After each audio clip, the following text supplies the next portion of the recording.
Hello and welcome to a bonus podcast from MinnMax. I am Ben Hansen, joined by Jeff Marchiafava. Hello. And Janet Garcia. Hey, what's up?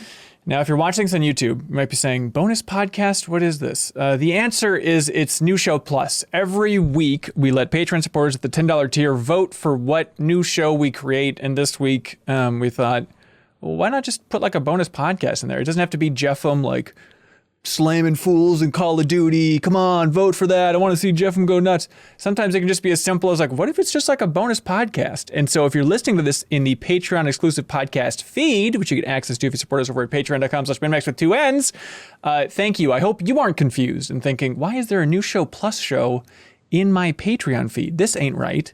But look, Janet, there's no rules to this. It's a nice reminder. There's no big scary boss man. It's just, and by that I mean big scary Kyle Bossman. But it's just us talking to the community what they want. And if they vote for a bonus podcast, then hey, we're doing a bonus podcast, right, Jeffem? That's right. Shazir is in the chat. Hello, everybody watching us live on Twitch at twitch.tv/MinnMax Show. ENT Clark, Breadword, Dork Child, our favorite, Bloody Moses. Thanks, everybody, for being here. Shipwright's saying, wait, where are the rides? Yeah, we're all rided out. We hit up every ride and then some with last week's New Show Plus show. And Jeffem, some of those people were not a big fan of us watching their YouTube videos on our YouTube video. Yeah, how dare you? And not even put in a good effort, pal. Yeah, we could have screamed a little bit more, I think, just to try and live it up. I did, Jeffem, just to follow up on that, I did try reaching out to Valley Fair, which is like our local amusement park, to see if they ever wanted to like collaborate in some way or make some video or something, but I don't know if they're actually gonna respond. I feel like I'm bad at some of those pitch emails because I'll just send out the email and be like, hey, here's what we do, here's like how many views we get on YouTube and stuff like that. But I feel like I could do better for like self-promotion, like hyping. This is obnoxious, but like hyping myself up or just describing like, here's why you should be paying attention to me right now. But I think coming from like the world of Game Informer, where it was very much assumed they're like, oh, people have heard of that name. And if they're a game developer, they probably would be interested in talking. But yeah, Janet, how are you on like the cold pitch process? I'm a little sloppy mostly because I just need to get like a proper email signature. I think just throw in some like a little banner thing to make it look official. Like it kind of, I feel like all my emails look like someone could have just hacked an account and sent this off. I mean, it's written better than that, but like just the lack of nice signature, I think kind of hurts me. But it's always a process of trying to quickly explain, again, I guess what you're saying, like why I matter. I'm like, This is like, I am me, but also you may know me from things that give me clout, but mostly I am me and I'm going to do the thing as me. But people also know me as having this associated clout. So just, like combine those efforts and then hopefully that's like good enough for whatever I'm asking for. But yeah, I want to get better at it and I want to do more of it. It feels a little bit like writing that dating profile where it's just like nothing worse than sitting down and just trying to boil down your essence of being into, all right, and now my interests are Jurassic Park and Modest Mouse. It's like, does that define me? I don't think it does. Would say, or has that? I don't know what era. Were you ever on dating apps? I feel like I'm making you sound really old. But. No, that's totally fair. It turns out somehow I am old now. Yeah, but yeah, I was on OkCupid and Bumble and Hinge, and then a little bit of Tinder, and it was. Are you just making those up? See, that's the sign of an old person. Not even knowing the name of these hot dating apps. But Jeffem, you were a big dating app king, weren't you? I met my wife through a matchmaking website. That's so sweet. Wait, which one was it? Hotbods. Hotbods.com. My God, it was, real life singles in your area. It was OkCupid, I think. Yeah. Do you remember what your profile? Just like the browser version. It was a browser version, correct? And it was for mobile dating. You're like, I need my PC for this. Like, yeah, and it was one of the nice ones. There wasn't any grinding or tinding or anything like that going on. No swiping. Jeffem, your beard is actually turning grayer with each little quip coming from you about dating sites. But do you remember what your profile was like? Not really. I probably pretty lame. Yeah. If I'm honest. Yeah. Did you ever I also don't like the advertising myself, and I also am strictly against like I'm going to talk myself up and make me seem better than I am, because like the best case scenario for that is you're going to meet someone and then you're going to have to spend the rest of your life trying to be that person that you're not. It's like, I'm just going to put myself out there the way that I am. And if someone likes that, then can just continue being myself. I don't think anybody is hyping themselves up on a dating app and then committing to like the bit for the rest of their lives. I feel only like hiking. Yeah, probably not. Nothing Right. else. Yeah. Hiking and old movies. That's it. Yeah. I'm sure it's more like I'm going to get you on the hook and then I'm going to become myself, and hopefully you won't be repulsed by that person, but that still just seems like a bad direction for it. It's always like like the B-sides, like it's like, it obviously shouldn't be totally like fake, but you're on your like best behavior when you first start dating. It's like you're excited about everything. Oh yeah, I'll definitely like go do that. It sounds great. Like I always throw shade at my boyfriend for like, one of our first, I don't even know if we were dating quite yet, but like the first times we like really hung out together, like one-on-one, he's like, oh, there's this like museum we could go to. I'm like, yeah, great. I love museums. But like flash forward to now and he doesn't like museums. I was like, oh my God, you're so fake. I'm like, so that museum, that was all a lie, the button down shirt, the jeans, like this isn't the person I'm with. Like where is that man? And so that's obviously true love, the core then. parts are the same, but I'm like, man, I should have, like, I wish I knew I was in that era, that I was like, obviously, I'm like, I know I love you and like we're together and that's great. But like, if I could go back, I would milk that so much more. Like, especially knowing the stuff that you don't want to do. I'm like, I could have hit up so much stuff. You could really push him to his limits. Yeah. It would have been great. This is my favorite pastime. I consider it America's pastime, is going out at like a brewery or something, or a restaurant, and trying to get a read on couples for where they're at in their relationship. And like, you can feel it. You can tell it from body language. Like, I think this is a third date. First date, typically easy. Everybody looks terrified. They seem very aware of their body language and posture in an obnoxious way. But am I too much of a creeper? Do you all study other couples in outdoor areas too? Don't, but I wouldn't say that makes you a creeper. Oh, good. I think that's fine. I think it's fascinating. I think you got to do it just to try and understand humanity. And I think it says something about the other couples too. If you get a read on them, like, this feels like a first date and it's actually like a year in, it's like, well, something's wrong here. Something is terribly wrong. Trying to be that person. I wouldn't say I necessarily do that, but I'm not against it. It kind of reminds me, like you describing that reminds me of a TikTok I saw the other day that was like, now that the pandemic is, things are getting better and like places are opening up, I can return to one of my favorite hobbies of listening to a couple fight next to me. Like, I got my AirPods on, but there's nothing playing. Like, I'm just soaking it all in. I will say though, knowing that there are people out there like you, that sounds so mean, but you understand, it's okay. I would always have that kind of in my head when I'd go on dates. I'm like, oh, everyone, it reminds me of that Seinfeld bit, if anyone's familiar, where, Jerry's like, we don't need people, looking at us. They know we're on a date. It's embarrassing, It is. It is embarrassing. You know that you're being judged. Oh, the worst, Jeffem, was one time I was on a first date and we went to a brewery in North Loop, Minneapolis. And then I think it was Dan Tack and Kim Wallace came to get dinner and sat like a couple tables away. It's like, oh, great. Now my coworkers are judging me on a first date. It's like, you don't want that collision of worlds in a first date scenario. It's rough. Yeah. What were you going to the North Loop for with a first date? I remember she lived like right there. And so I was like, oh, this is a cool, convenient thing. So it made sense in my mind. Kind of run-in. Yeah, you're right. It was a little bit rough. But yeah, I think the biggest thing with dating sites, if I may impart any tips for anybody out there, because I do think they're very easy to complain about, but I don't know if we're all in the same camp of like, I think they do a lot of good. Like, I met my girlfriend through a dating site. Like, it works out. But But like, you got to give people handholds is always my go-to. Is like, you need to just set up in the text on your little profile, like something for people to ask questions about.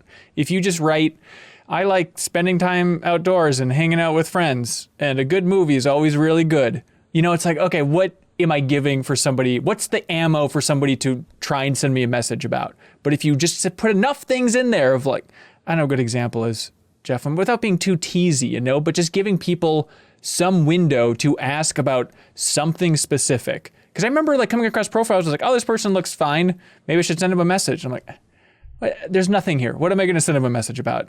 Where was that photo taken? Like, there's just nothing you can do that's like a fun opening in any way. Yeah, I think the inverse, like, you also have to be aware of too, though, where it's like, maybe, like, I would always change up my bio based on like what I feel like is getting me the conversations and the connections that I want. Like, so for me, as like a woman on a dating app who likes games. Oh boy. I'll be honest, at a certain point, I just didn't tell anyone I liked games.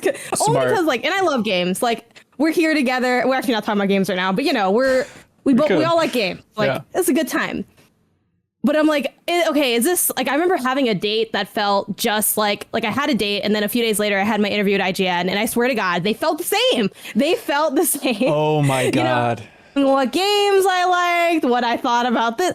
And at the IGN interview, it felt like, you know, totally normal and like kind of fun. Like, oh yeah, we're talking about games, it's casual. But I'm like, okay, this is like not, I mean, like, come on, man. Like, it just, no one had any ill intentions with it, but it just kind of felt like everyone, it was too easy of a hook. It's like all anyone wanted to talk about.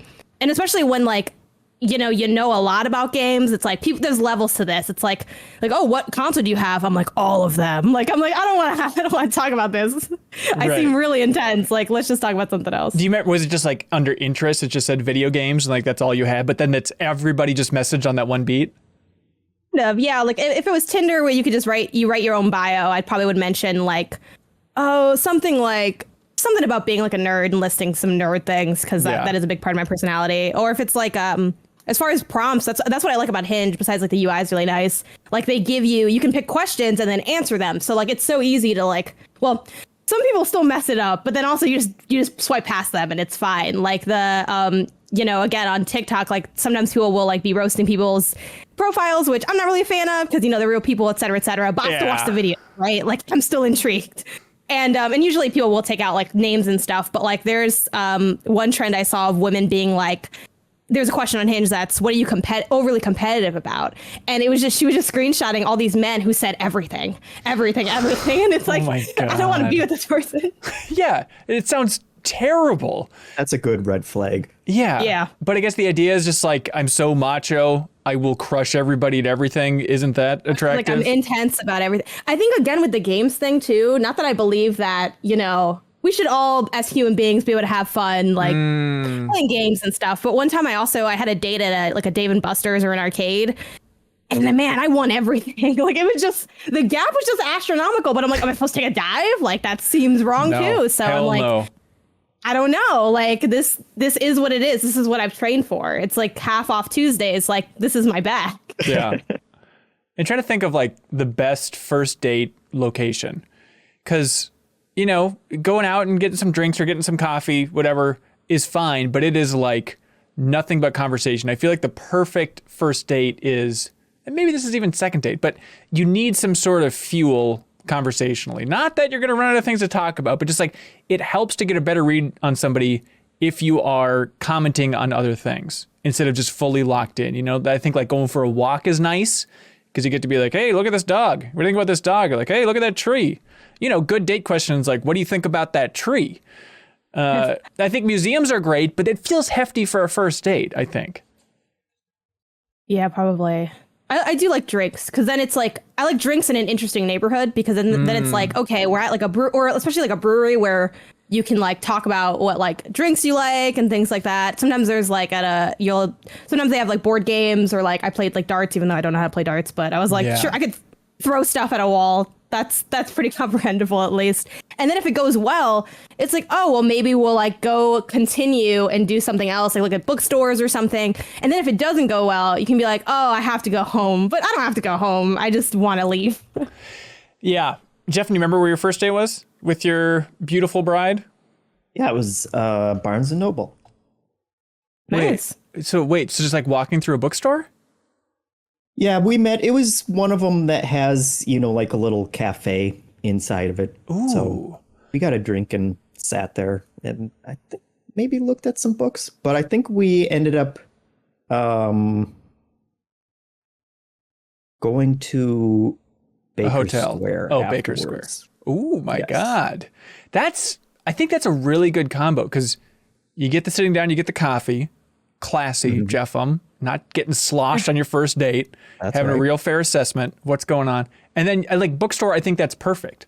Like walking around, especially instead of supporting these giant corporations, which I know you're all about, Jeffem, but like find like some small mom and pop bookstore and just walk around. Like that is endless conversations just to see like what they go to first.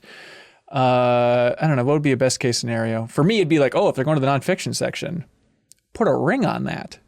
I don't know. Sure. Yeah, something like that. I don't think I've ever heard anyone say that. I don't think anyone said that in the history of time. Really? But I also like nonfiction. Yeah, nonfiction's dope. It's underrated. Oh, great. Creative essays, whole new world. Yeah, I'll send a ring to anybody that's watching this, and if they enjoy nonfiction books, just get ready, stand by your mailbox. When you're talking about like going back to eavesdropping, this is one of those little moments that really stood out to me. I think it was, was it Conan O'Brien's podcast where he had Michelle Obama on, and she was talking about, becoming the first lady, getting famous, all that stuff. And she said the thing that she missed the most was eavesdropping, which I'd never considered. But that idea that when you're famous, you can't just casually overhear anybody like at the grocery store or anything, because there's like a radius around you where all everybody's doing is paying attention to you. So you can no longer hear like honest conversations from other human beings. And it's such a terrifying thought, isn't it? That's pretty messed up. Yeah, I think we just generally don't think about what a living hell it must be to be famous. For like, as much as everyone wants to be famous, and a lot of famous people have gone on talk shows and stuff and said like, yeah, I can't leave the house without getting swarmed or without someone screaming from across the street, some stupid line that I said once. Like, that would be terrible. And you can't turn that off. I guess you could, like, the best hope would be you become irrelevant someday, but then people are still going to be like, oh, look at that guy. Yeah, he hasn't done anything for 20 years. Yeah. Yeah, I'm trying to think about like what is that right level. And we've talked about it on the MinnMax Show podcast recently, but about our level of just like maybe 1 in a million chance somebody would recognize you from talking about video games on the internet. And then it's like, it's always fun. It's always a perk. But sometimes I think about it like, I forget what I was watching recently, or maybe it was an interview with like Daniel Radcliffe or something. Basically, I just listen to a lot of Conan's podcast. But I was just thinking about that idea of like, what if somebody was just like obsessed with some piece of work that I made 10 years ago? Like, how long could I stay enthused about that? And this is a terrible example, but I think of like, what if just that super replay we did back at Game Informer of the old PlayStation 1 game Overblood, which is kind of a fan favorite. Like, what if that was just like Harry Potter levels of success? And everyone was like quoting just this thing that I did 10 years ago that I had like tattoos from the Let's Play. And, right. It would really... Kid Overblood. Yeah. Raz Carsey. Yeah, it would really freak you out. And I think I'm pretty good at like, going into now we're recording mode or like staying up beat mode and all that stuff. But I don't know what that would be like if just every person on the street, they were driving by screaming quotes from the Overblood Super Replay. It's just like, I feel like it would take a lot to stay sane, and you can't expect that from any rational human being. The rational course is to lose your mind, I think, as a celebrity. Yeah, and that's if it's something that people like you for. Like, think about the kid who played Anakin in that first movie. Jake Lloyd. Yeah, that's become his entire life. Like, you're never going to get out of that shadow. But I wonder how often he's recognized, because he's probably evolved quite a bit, like Digivolved. Yeah, but I bet it's terrible every time someone does, though. Like they see a driver's license, they're like, Jake Lloyd. Wait a minute. Jingle All the Way, Jake Lloyd. You know, all those great hits. I bet he would love being recognized for Jingle All the Way. Yeah, that would be a perk. If you want to really get good and dark, Janet, you want to get good and dark? Always. Okay, great. I was listening to this interview.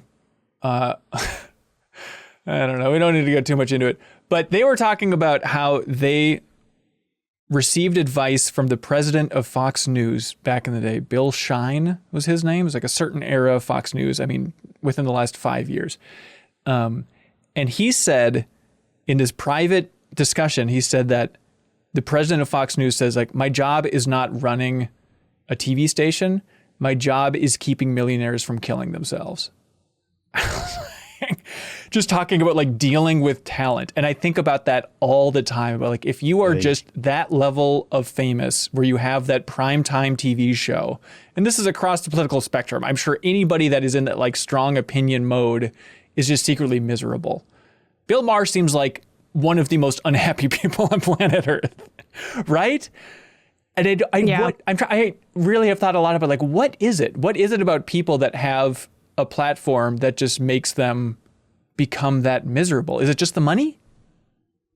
I think it's just like all the pressure and always being on, like I'd imagine, and like having I guess I just imagine everything I've ever experienced that was negative scaled up by an imperceivable amount. And I also think of the good parts of it too. I think that'd be harder to engage with as well, where, you know, right now, if I think of like all of the fan interaction that I have access to, which let's pretend that's like, I don't know, $10 worth of thinking money versus like $1 million worth of interaction. Like, I feel like I would probably even struggle to engage in a positive way too, because like, I mean, I'm sure you have plenty of positive comments that you can go and like respond to, but there's just so many. I think I don't know if I could handle that. Like, I always think of that myself too, where like I've grown a lot over the last, like, you know, 6 years of really diving into my career, or like 3 years of being full time. Like, I've gone from having like, you know, less than 1,000 Twitter followers to now I have like 15K, and it still feels comfortable where I can respond to a lot of people and like have conversations or go into like the podcast. And, you know, we usually have like 1 to 200 comments. I don't get to all of them, but I can get to like, you know, a dozen, maybe 2 dozen. But if we had like 20,000, I guess theoretically I could still go in there and be like, I'm going to respond to like these 3, but I just feel like it would get really difficult. And then also when you're that famous, like people like love you. Like, I'm not like, at least I kind of hope that I'm not like loved in that deep of a way. Like, even the people that really do love my content and like are super supportive and like engage and are on Patreon and blah, blah, blah.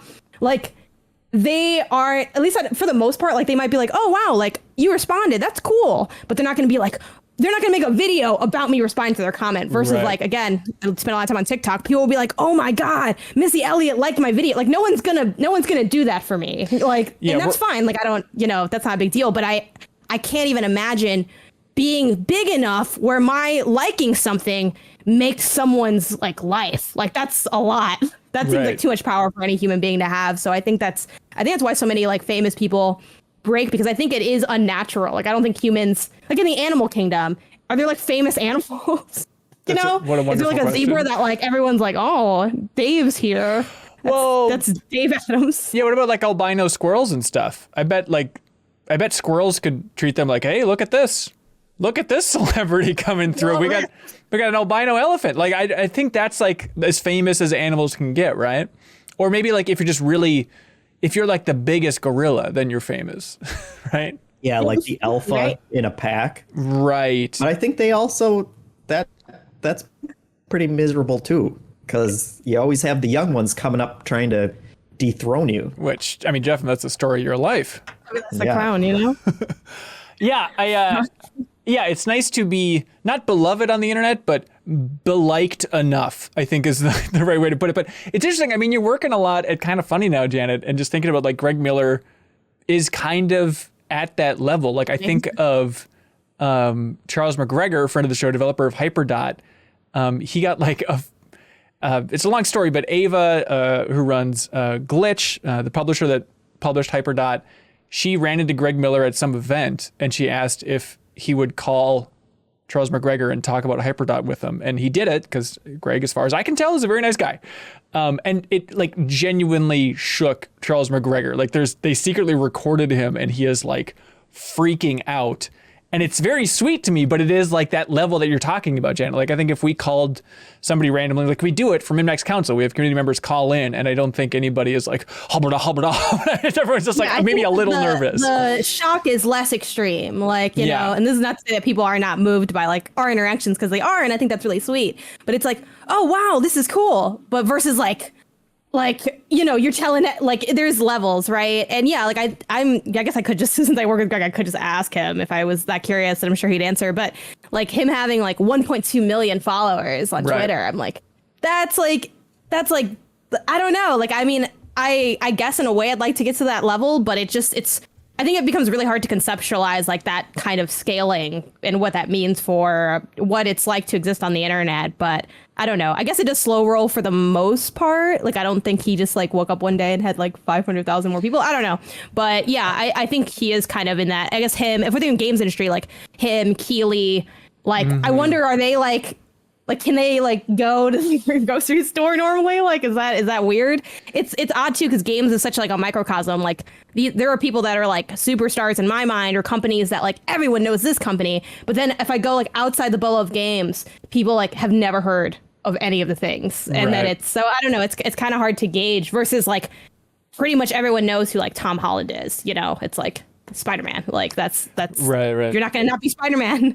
But yeah, I mean, that's a good question though. Like if Jeff Keighley went on a day hike in Yosemite, in that environment, would he be recognized once and have somebody say something? Or just would anybody, even in their mind, be like, Jeff Keighley, know his first and last name? I feel like I'd be worried that it wasn't him. You know what I mean? Like, because why would he be out in the woods unless he's filming some bit? Like, I'm like, is this Jeff Keighley, or just like a white man who looks like Jeff Keighley? Like, I don't want to make that mistake, you know? If he's got sunglasses on, if he got shades on, I ain't going to know it's Jeff Keighley. I would like to go camping with Jeff Keighley if he's watching. I want to put that out into the world that I'd love to go on that big Yosemite trip. You're listening to this, as you do to all our episodes. Come through, bonus new show plus. I think he does. I think he does follow MinnMax. Yeah. I think he does on Twitter. So that's something. I think we finally hit it. But yeah, I think about like that success thing and the level of it quite a bit, because I think about, I'm really happy with where MinnMax is at. Every once in a while I think like, oh, just imagine if we just kept growing and we're doing well. Like we're north of, what's the word I'm looking for? Stable, north of sustainable. That's the way I always like to put it. Nice. Yeah. That's where it's like, to be. Yeah, like slowly climbing, right? But it's like, oh, what if just tomorrow it just doubled? Like, what would that look like? Would any of us be any happier? It's like, I don't think so. We would just have the finest jewels. It'd be the same content, but we'd be like all like dripped out. You know? Right. The rings that I sent out to everybody would be slightly nicer, I think. But I think about it all the time with like, I interviewed Brian David Gilbert about his absurd level of success, leaving Polygon. Now he has his own YouTube channel. I guess he's had that before Polygon. But the point is, I asked him just about like, yeah, what does that feel like when you release a video and know that worst case scenario, it'll get 1 million views? Like, it is just such a bonkers idea. And he had the, I think, subtle correct take of just like, it doesn't really make you happier. It's just it means there's more voices to say more negative things. And so it seems like that level of success and views always is evened out. Even like, you know, if we're lucky enough to have some video break out of our orbit on YouTube, I can always tell from the comments like, oh, it's meaner, therefore I guess it's more successful. Like if the comments become dickier and it's a lot of like, who's this idiot? That person in the lower left looks stupid. They're talking about you most of the time, Jeff. No, but they start saying those mean things and it's like, okay, well, this isn't our audience, so that should be a good thing. But like, is this the reward for breaking out of our orbit? Is just more people being dicks to us? Yeah, pretty much. And that was the first thing that I thought when you said, it's a little more specific from the fame thing, but when you said like, if our audience doubled tomorrow, like the first thing I thought is like, what happens to the community at that point? Right. Because like, it's nice when it builds slowly, you can kind of keep that core identity of what we want people to behave like. But if you just had like a huge surge of incoming people, then it's like, I think there's a much higher danger of it just becoming like every other site on the internet or every other community on the internet, and you'd probably get a lot more negativity. Probably, yeah. Thanks to our mods for doing a good job of, you know, sustaining a certain tone in the Discord and stuff like that. But yeah, it was interesting. Like, I forget who it was specifically, but I remember a couple of people said, like, when we started out MinnMax in the Discord, they're like, oh, it's really going to suck when this continues to grow, and then eventually you stop interacting in the Discord, or you stop doing like MinnMax Council call-ins and stuff like that. And I was like, what do you think's going to happen? Like, it feels very pure now. Like, I can't imagine the situation where it's like, okay, I now need to no longer talk to anybody in the community. I think even it seems like Greg Miller's always jumping in the comments and stuff like that. Like, he's still getting in there plenty. The danger isn't that you're going to change. It's the overall tone of like the vibe. I think too, like some people, and I've seen this from my own community, because like I have like a lot of the same stuff y'all have. Like I have my own Discord, I have like my Patreon, and obviously, but it's at a smaller scale. And I stream on Twitch a lot, and I think I'm at the point, I've been growing, so I'm more at like 20-ish concurrent viewers. Like it's starting to finally kick up past the teens to like, the 20s. And I've had like a couple of big moments of like, there's a lot of people here, or I've gotten raids from Kind of Funny where it's like, we now have 1,000 people. Like, hi, I'm working on my Animal Crossing house. Like, do you like it? This is me. Let me sell really quick before you leave. So, that's always a little weird. But like or I do like Discord stuff with like the Marvel stuff where it usually is only like maybe 4 people. Like one of them is my brother, it's like pretty small. And one of my I guess fans, for lack of a less, I don't know, weird term for it, because I feel like they're kind of a peer fan, whatever, was like, oh, if this ever had like, if I came to this call and there were like 30 people here, I would just leave. And like that kind of sucks, because like obviously I like them, but I'm also like, honestly, that'd be okay too. Like I think different people come to things for different reasons and enjoy things at different levels. And maybe if you're in my community and you really only like talking, you like my stream because you get to talk to like 7 people. And when there's 27 people, you feel like you get less of the 7 and you like it less. Like that's just going to be kind of part of it. And, like I make a lot of content on a lot of different places in a lot of different ways. And like, you can be a fan of me and not even really, like there are people that I like and I don't consume all of their content either. So, I think part of that is a little bit of like a natural progression based on, what you're interested in. And that can also be okay. But I do feel the whole like wanting it to feel like it's within your control, I think, is the big thing. And I guess being famous, the crazy thing about that is like you can have those like immediate bursts if you are in like entertainment or music or something, versus like I think in games media, like you mentioned the Kind of Funny thing, like when I like started part-time in Kind of Funny, I definitely got more followers. But it wasn't like, and now 28K, like it wasn't like anything that felt totally out of the ordinary in terms of scaling, because it just doesn't, I don't know, people don't consume stuff that way. They're not going to see you on like a stage and be like, I'm now going to immediately follow this person and they're famous or something. Yeah, I think that's the big thing is it's like even Twitter followers, it seems like, oh my God, Greg Miller is 1.2. That's absurd. But realistically, people don't think about how much passive entertainment or just tweets they see. Like I follow so many people on Twitter and it's like, I guess I was interested in following them at some point. Most people, I don't remember who this is, and I think that applies to like every once in a while. I don't know, this is, in the most narcissistic, unhealthy thing, but if like I'm a guest on another podcast or something and then the podcast goes live and then I check out the comments and maybe like a couple people would be like, yeah, he seemed okay. And then some cases I've had like 0 comments about the guest. And it's always that weird thing of like, I don't understand. Like, it's so important to me. How can it not be important to them? I just realize, like, if you're listening to some podcast or some guest, like, how often does the guest really make you go, like, oh my God, I need to figure out who this is? That's happened maybe like 7 times in my life listening to podcasts where it's like, who is this? I need to follow them and figure out what they do, follow them on Twitter, and just try and figure out if I can open up this new aspect of my life. So I think my takeaway is, a lot of entertainment is 1,000 times more passive than you think. And even like Patreon support for like MinnMax, like it's always amazing. It feels like it's a really active Discord. It's great, which you get access to if you support us on Patreon, by the way.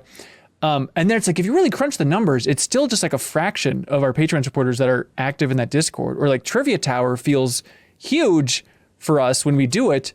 And, we have like 2,500 supporters on Patreon, and in Trivia Tower, it averages maybe like 150 people competing. And it's like, that feels like everybody to me. And that's 150. And I think that just doesn't take into account that a lot of people are just like, I'm just supporting for supporting. And I enjoy what I enjoy, which is how I treat Patreon. Like, I don't follow all of Easy Allies' stuff. It's like, I listen to the main podcast and Cup of Jones, and that's pretty much it. I'm good. Yeah. And that reminds me of what like the Call of Duty developers always said of like, you have these vocal people, but like 90% of the people who play Call of Duty, they don't like go and thumbs up, YouTube comments, or they're not in any kind of forums talking about the game or anything. They just like go to the store, buy the game when it comes out, and then just play it for a year, and then they come and get the next one. And so like all the fury over, oh, this one doesn't have a campaign, or we didn't like the protagonist or setting for this game or whatever. It's like there's an outsized outcry for all those things, but I'm sure the developers are like, yeah, like 95% of our players we're not hearing from those people. They just want to play, more the multiplayer, and they're like a complete mystery as to what they actually do like and what they don't like, or, if they do have intense feelings about Call of Duty, it's not clear what those are because they're not, taking the surveys or doing Twitter polls or anything like that. Yeah, I always think about that in terms of music. Like, one of my favorite albums of all time is Go Team's Thunder Lightning Strike. And it's like, oh, that band is fantastic. I'll follow them. This is great. And I heard a couple weeks ago, they're like, hey, Go Team has a new album out. And I was like, okay, I'll get to it at some point. And just, I'm so passive on that entire medium that I think, oh, this is, what the Madden fans, this is what the Call of Duty fans are like. Of like, if there's a new game or new album that somehow stumbles its way into my field of view, I guess I'll check it out. But like, Google has no idea that I even care about music, or like they do now. We're listening to this episode. So. Are you serious? Google, if you're listening, I'd like to go on a hike with you in Yosemite. Check it out. I'm really interested. But yeah, I think it's really easy to just assume that everybody is diehard when you feel yourself being diehard for video games, and a lot of our community is diehard about video games. But still, a majority of them is still just, I'll play what I play. It's no big deal. It's a weird thing. Have you been playing anything fun, Jeffem? I've been playing Peggle 2 in the mornings. What the hell are you doing in the mornings? Yeah, because it's the like 2-hour window when I have to get up. I get up with Kai because he wakes up super early, and I guess Peggle 2 is my level of interactivity at that point, because it's like I can aim, I can shoot a ball, and then I can watch it for 30 seconds while, I'm like playing with the kid. And that's about as much game time interaction as I'm getting. You don't think the Switch could fill that little void for you? Yeah, I mean, it does. I played Mario Golf, and no, there was some other Switch game. Every now and then I'll play something on Switch as well, but yeah, I'm kind of in between stuff. I fell off of Resident Evil 8, which I still want to go back to, but yeah, that's a tougher one of like, I'm getting scared, and then the baby's crying, so I have to pause it for 2.5 minutes. And then it turns out that the baby's crying in the game, and it wasn't even your actual child. My God, I played through that part. And yeah, that's right. I went back to Resident Evil 8 this weekend because it's, I think, maybe out of anything in 2021, it feels like my biggest dangling thread of like, I'm halfway through that game, I should keep going. But it makes me really nauseated, I guess is the best way to put it. And so I have to pop Dramamine every time I play it. So it feels like just that extra layer of like a hurdle to play this game that I like. Like, I love Resident Evil 4, but the Resident Evil games are not like ride or die, and I don't like being scared. But I made it through the second area and wrapped that up, and I felt terrible afterwards. And yes, it was scary, but it was more so just like, even the Dramamine wasn't working. Maybe it was old Dramamine at this point or something. So now it's like, I don't know if I'm going to finish that game. I think I might just have to write it off because I don't want to be in cold sweats, not from the fear, but just from the camera. Is it like the perception, like how the camera moves? I think but some first person games don't really do it for me. Like anything with like head bob and stuff in first person is lethal. Some third person games do it. I think what it might be is field of view. I don't know if I assume people have looked into this and have figured out this whole arena better than I have. But I don't know. So I think I might be done with Resident Evil Village, but I do feel terribly guilty about leaving just watch it hanging. Let's Play on YouTube. Or does that also make you feel nauseous? Because like I know people that can't even watch someone playing something. Yeah. It makes me nauseous. I guess it would. I could try and watch Sarah Badzorski play because she played through the entire thing on her Twitch channel. I could just maybe watch it like this, like through my hand a little bit to see if it would make you sick. But you never get nauseated from playing games, Janet? I had my first bit of true nausea yesterday from gaming because I don't get nauseous at all. I can do VR. I'm fine. I guess VR can take more out of me, and I like want to play it for less because it just is very intensive. Like, yeah. You're fully immersed. But I've never really gotten sick. I'm not a big fan of teleportation, which I know is to prevent nausea, but it's just kind of weird to like zap forward and back and stuff. Like, I'm just not a big fan. But I played on Game Pass Disneyland Adventures. Thought it'd be fun. I'm like, let's go to Disneyland. Disney good, right. Games good, Disneyland Adventures. Oh, it is. I was truly ill. Truly, I had a headache by the end. I only played a couple of minutes.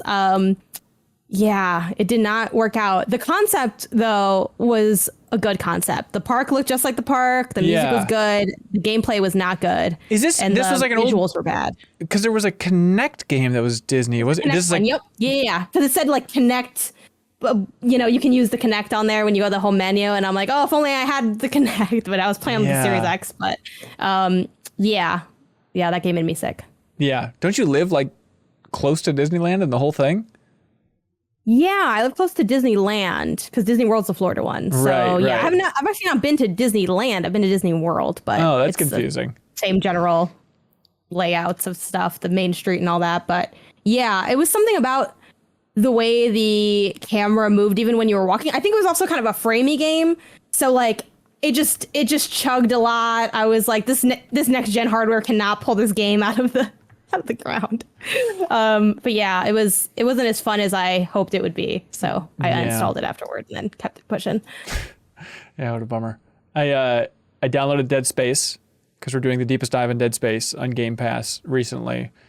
And I think I'm going to dive into Chris Tales today because that's on Game Pass. That's kind of that indie RPG that's a little bit like Paper Mario-esque. So I'm automatically in the bag for it. So I got to check that out. But then Death's Door is out as we're recording this today as well. And the reviews are bonkers good, is how I would describe it. And so I'm curious to jump into that thing and actually see what's going on here. How good can this Death's Door be? And Jeffem, I feel like I've been trying to get people to play Death's Door for a long time. And everybody in Slack is like, whatever, indie game, whatever. I haven't installed.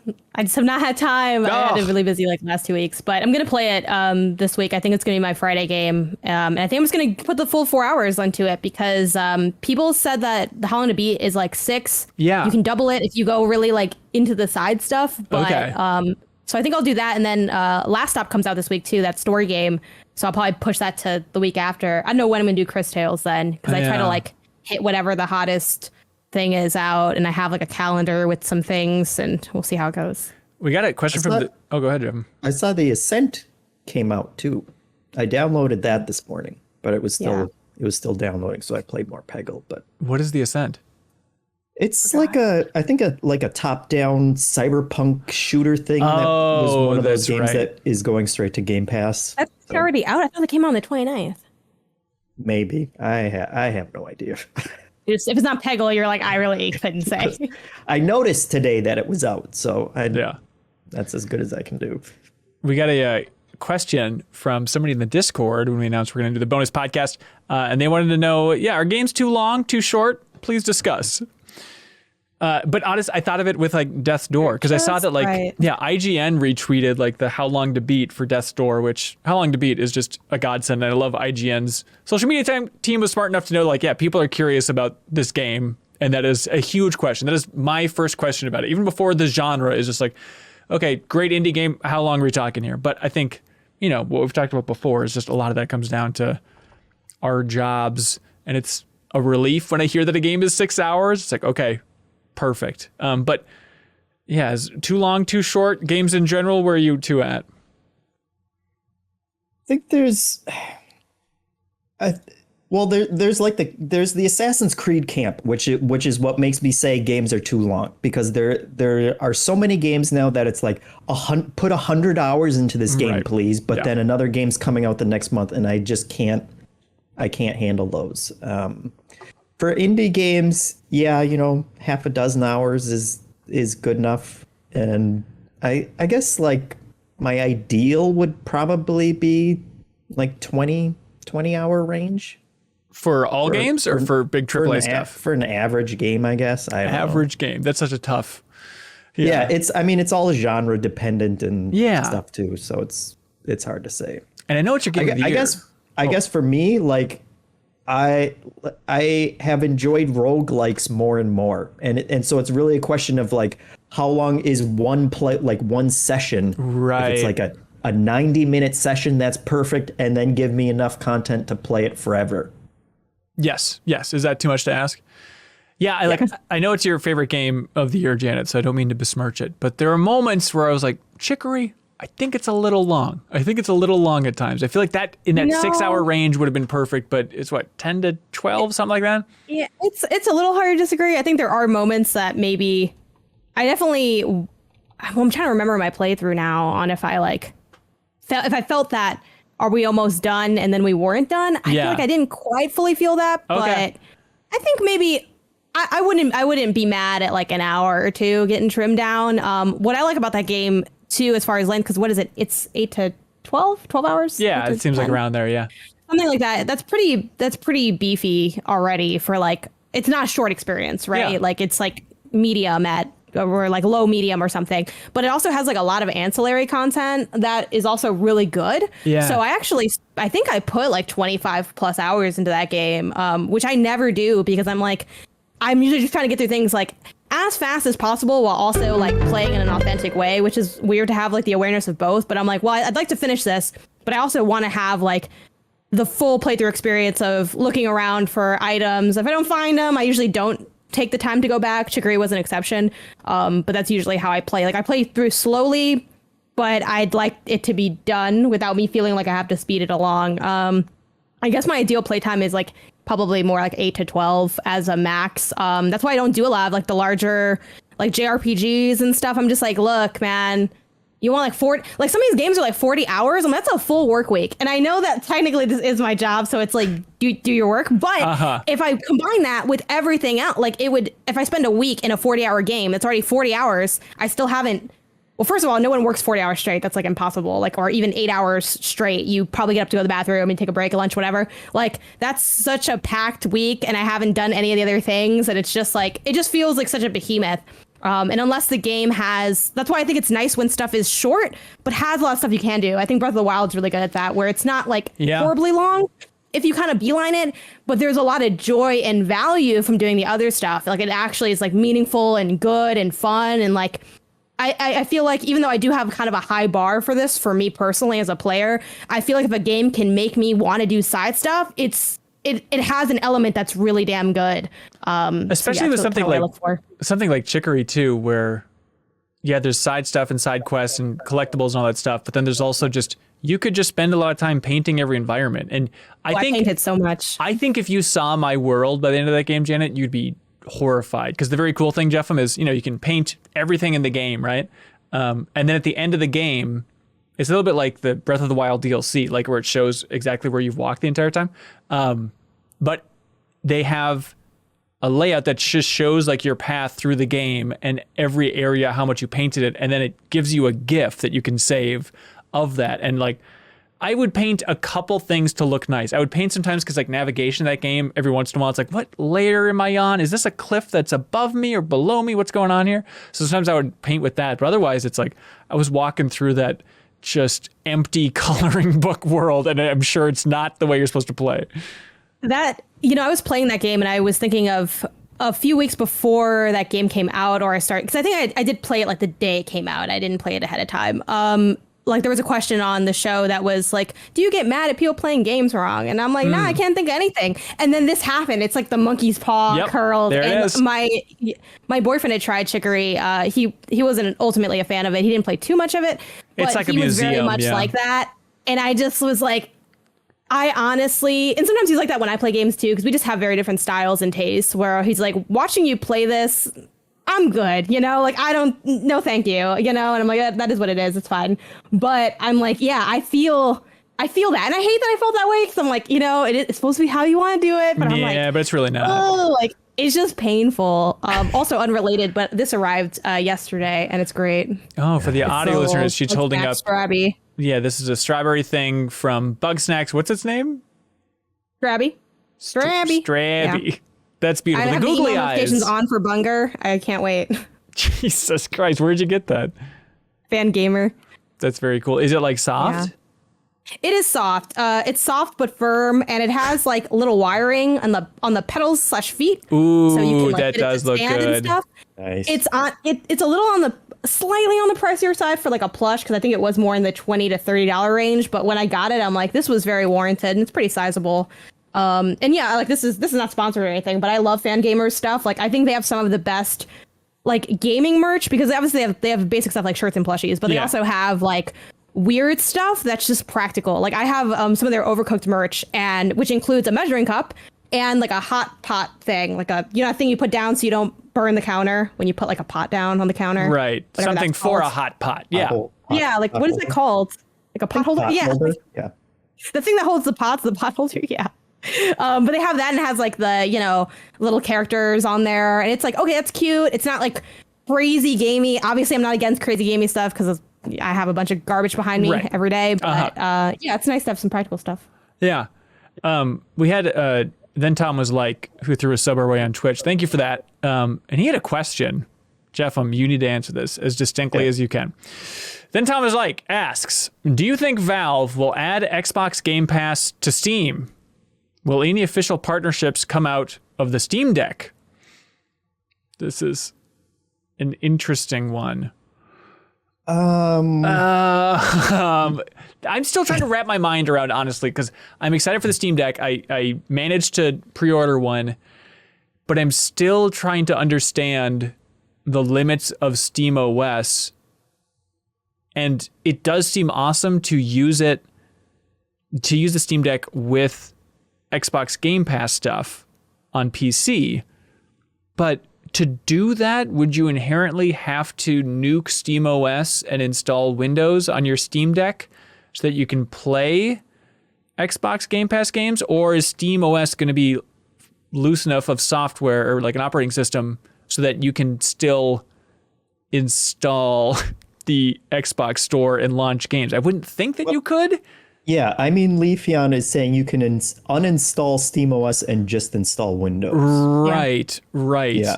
And that'll be tempting, I guess, if it's going to be that easy. Yeah.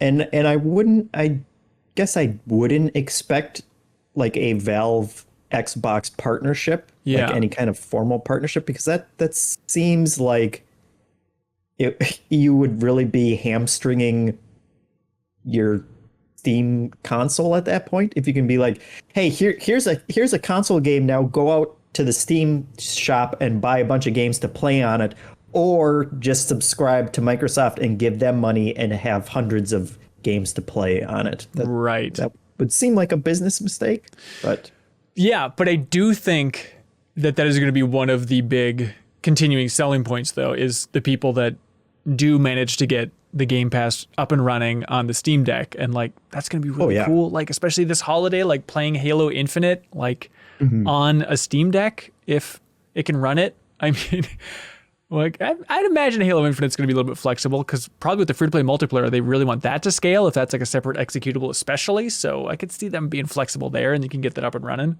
Yeah. I don't know. Janet, you tempted by the Steam Deck? Oh, very. Every day I stray closer to the light that will kill my bank account. Yep. I finally, I feel very like salty and privileged at the same time to finally be in this position. But obviously with like the console shortages, there are plenty of people who want PS5s, Xbox Series X, etc., and they can't get them. Like they got the money, but they can't do it. And I'm like, if I don't jump on this, then that could be me. Like, and I don't want that to be me. I've worked so hard through my whatever work, which is my own money, the combination of the two, to build what I currently have, which is there's no game I can't play. Now, am I going to play these games? No, like I don't have the time. Yeah. But it's my boyfriend had asked me like, do you really want the Steam Deck, or do you just like want it because everyone else wants it? Which I know is a very like, whatever question to ask. And I'm like, I think I do want it. And I love mobile stuff. Like I love handhelds, but I'm like, to be honest, I think more so than I want it, I want to have it in case I really want it, like in case there's a moment where I'm like, damn, this is the time. Like, this is the game that I would want to have this for, just because I think if I wait to really want it, it might not be available. Right. But so is that worth $500 to buy out of my own fear? Maybe. I feel like it's a decent deal. $500 for no fear? That's not bad. Just for that time when you realize you want to go camping in Yosemite, but you want to play Dota 2 out there. Like, there's only one option. You got to go for that Steam Deck. I just have so much evidence that I'm not going to really use it. Like the Oculus Quest 2 that like me and my boyfriend had bought for our anniversary. Like, I think it was a fine purchase, but that was like one day of glory. The other day I did Job Simulator just to feel something, right? Okay. It's like, I haven't really shown that I can use something to that degree. Yeah, especially when it comes to like portable gaming. I'm totally with you where like it's pretty rare that I've been in the situations where I've actually taken full advantage of my portable Switch. Like most of the time it's just docked. Like maybe if I'm like traveling, but I guess it's just because none of us have really been traveling recently. It feels like I haven't had a good long handheld Switch session. And so I don't know what I'm thinking about like, oh, wouldn't it be fun though to be able to take all my Steam games on the go? And I think realistically what I want is, I think it's just cozy to have a nice little handheld gaming device. And if I can play like some new indie game that like Chicory or something that's not on Switch, like playing that in a Steam Deck, like a little bundled up on my couch, that seems cozy enough for, I guess, $500, but that's probably a very stupid way to go. I got the middle one, so I even forget how much it was. Yeah, the one that's like 256 gigs. Which still does not seem like that much, but as if it's just like my portable indie device for games that aren't on Switch yet. Like that seems like a good avenue for it. Mm-hmm. Hanson, can I blow your mind? Yeah. You said that you've had your Switch docked for you don't know how long? Yeah, why? I have never docked my Switch. What? A single time. That's a weird since I've had it. Yeah, I've had it for like 9 months now. And I took the little, yeah, it hasn't been 4 years. The little case, or like the little docking station is next to my television now. I was gonna dock it at one point for some game I was playing. I couldn't remember, but then it was like I'd have to get the power. I'd have to plug the power adapter into the dock and like have an outlet for it behind my television. And I always just kind of have it by the couch to charge it. I don't want to use the docking thing as the permanent charger because I don't want to take it in and out all the time. And so I lost the will at that point. I think the baby started crying, and I just never went back to it. Well, now I regret not getting you a Switch Lite. I don't know what I was thinking because I think it was out, but it's like, wow, Jeff, I'm just gonna want the big TV experience because a big boy gamer. I might at some point, like if I play Mario Party, or if I make my wife play Mario Party or something like that, then we could do it on the television screen. But handheld has been fine for everything that I've wanted to play. I think that's also just your lifestyle, right? If you've got a baby in one arm and you're cooking dinner in the other arm and you got a Switch in your teeth or whatever, like that's just the life you got to live. Yeah, that's my life now at this point. I'm still confused about your life. How scale of 1 to 10, a better way to frame this. How much more stressful is parenting than you thought it was going to be? Because you probably worried a lot about it. You probably ran through 3,000 scenarios of what this was going to be like day to day. That's strange. Yeah, I mean, I wouldn't say it's not stressful. It's just busy, I think. Busy. Yeah, it's because turns out you have a whole nother human being that can't do anything for themselves. And you have to be paying attention to them all the time. Do you feel like you still are like getting the stuff you used to get done, and you just somehow have managed it, or you throw a lot of stuff away? No. Yeah, just a lot of stuff has been put on the back burner because of, and the thing is, he's not even crawling yet, and so we can still. But he's like started to kind of like butt scoot. He can scoot off of his blanket, and like he can get close enough to like the entertainment stand where he can almost touch the knobs and start pulling game cases off the shelf and stuff. So we have to watch him. Unless we can put him in his little jumper thing because that's self-contained, and then we can get like 20 minutes of a break and not have to worry about him. Or otherwise, if he goes down for a nap, then we can get an hour or so. But otherwise, like, you always got to be watching these babies. Yeah. What would you do? But it's not stressful. He's not like, doing things that are going to kill him or anything. But it's just you have to keep an eye on him all the time. What should we be savoring, us babyless folks? You know, what would you do if, you know, you had a good, healthy home for a week for that baby and you could do anything? Should I finish Ratchet and Clank right now? Like, you know what I mean? Like, what should I be doing? Yeah, honestly, just sitting. Yeah, Sitting. Well, Cannot Blink just said savor your sleep. That's definitely a good one. Okay. Just sitting around and doing whatever it is that you want to do uninterrupted, or conversely, going out spontaneously and doing something. That's also like. That sounds great, but I've had a lot of that in my life, and I don't think it makes you exceptionally. That means you're ready for a kid, dude. I guess so, but like I always think about when I had, like, especially when I lived in my old place in Northeast Minneapolis, and it's like, well, I got my Sunday free. What am I going to do with it? And I would just kind of sit, look at my phone too much, maybe check Twitter too much, and then I'd walk to a little burger shop called Uncle Frankie's, and I'd get way too much food and a big strawberry shake. And then I would feel abysmal about myself after eating all that. Then I'd go back and get more depressed looking at social media. And it's like, this is my big day. This is the freedom that I'm going to miss having in the future. I don't think it's a net positive. Well, yeah, that's a whole different question of what are you doing wrong with your life now, as opposed to what can't you do when you have a kid. Okay, so that's just don't have a selfish day. Selfish days part are one. You can have a selfish right. You can have a selfish day, but spend it doing things that are going to make you happy, not depressed and miserable. What could make you happier? I can't think of a thing than going and having a big delicious burger and a big batch of fries and a big strawberry that part's shake. fine, but don't just stuff on the other sides is where you went wrong. Oh, don't really? come home and then just spend all day on your phone. Okay.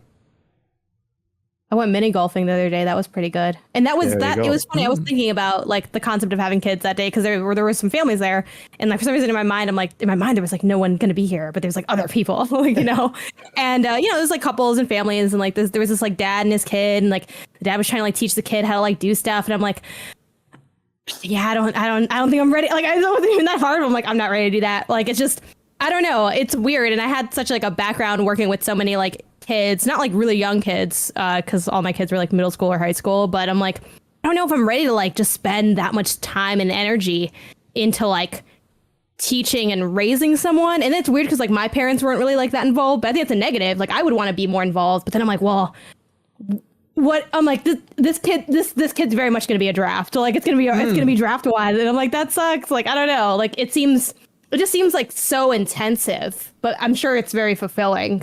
And from the outside, it's hard to like conceptualize that. Yeah, I think the difference there is looking at someone else's kid and thinking I can't do it. But because if I saw a kid like that, I would be like, no, I'm never gonna have him, and I don't want to go through that either. Right. But thinking about doing it with my kid that I actually love, and like he makes me happy every time I see him. Like I light up as much as he does, and so that when you're saying that, it's like, oh yeah, I want to teach him how to mini golf. That sounds fun. But he's still a couple of years away from that.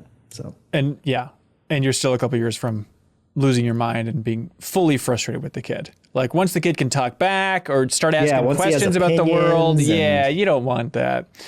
Don't teach him to have opinions, Jeffem. That's going to be the fatal flaw. That's where parents go wrong. That's right. Objective reviews only. Mm-hmm. Yeah. Game of platformer. It came out this day. Hey, that's it for the bonus podcast, everybody. Episode 1 in the can. You can vote to continue bonus podcasts as an option over on patreon.com/MinnMax with 2 N's.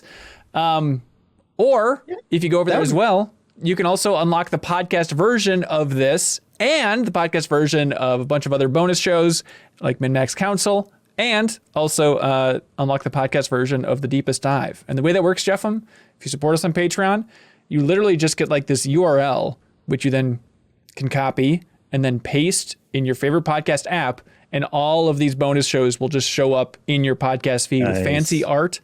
I understand I was confused about it a couple of years ago, but it is so much easier than you think. So if you're ever wondering what that means to get a podcast version of these shows, that's what it means, and it's very handy. Sorry, Jeffem, you're going to say something? I was going to say they can vote on a new show next week, but it was nice just talking for once. Just, random conversations and not having a schedule that we go by. Yeah, we're finally learning how to start podcasting. It's not a matter of me beating a drum saying, okay, now we got to move on to this game. Now we got to move on to this game. Sometimes it's nice to just get rid of that drum, snap it in half, punch your hand through it, right, Jeffem? Yeah. All right, Janet, any wise words before we go?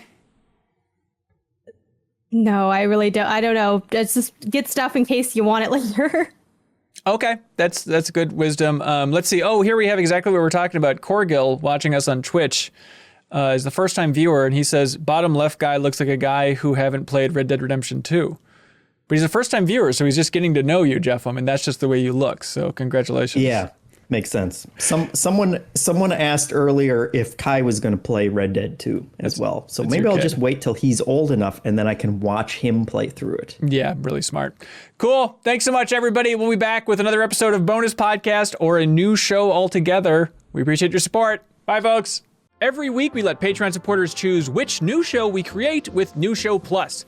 Should we create another episode of the show you just watched? Check out the biggest new game release? Get into Sea of Thieves? Create an exercise show? It is your call. So thanks to everybody who subscribes on YouTube or supports us over on Patreon. MinnMax exists because of you. As always, if you enjoy MinnMax content, any help telling a friend is appreciated.